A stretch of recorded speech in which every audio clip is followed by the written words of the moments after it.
से क्या होगा, हाँ चुप हो जाओ अब ना तेरा होगा, हाँ अब रोने से क्या होगा, चुप हो जाओ अब ना तेरा होगा। कितना भरोसा उस पे किए थे, दिल देता ना सजा होता, अब रोने से क्या होगा, चुप हो जाओ अब ना तेरा होगा, चुप हो जाओ अब ना तेरा होगा।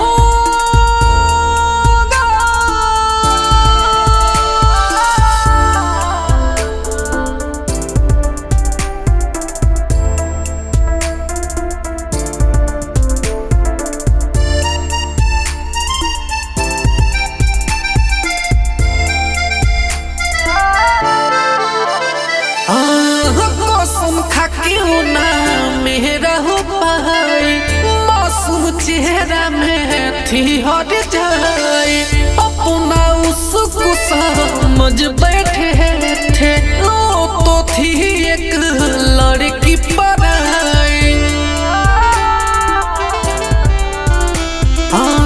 कसम खा क्यों ना मेरा हो पाए, मासूम चेहरा में थी हट जाए, जीते जी हो लाश बना दे, मर जाते तो अच्छा होता,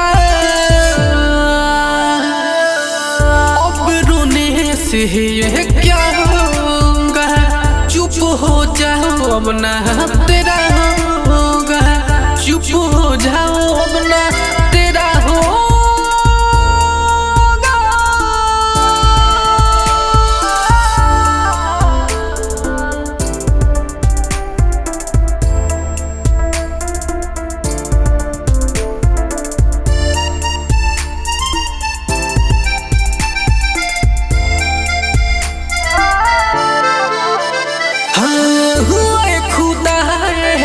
कैसा प्यार है ये तो जिस्म का एक व्यापार है, अपना दर्द है किसको सुनाऊं, अब समझाए लब बस एक जाल है।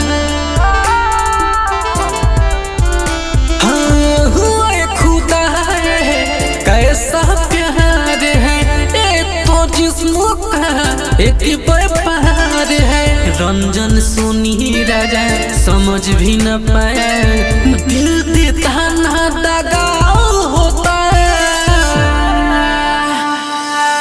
अब रोने से क्या होगा, चुप हो जाओ अब ना तेरा होगा, चुप हो जाओ अब ना तेरा होगा।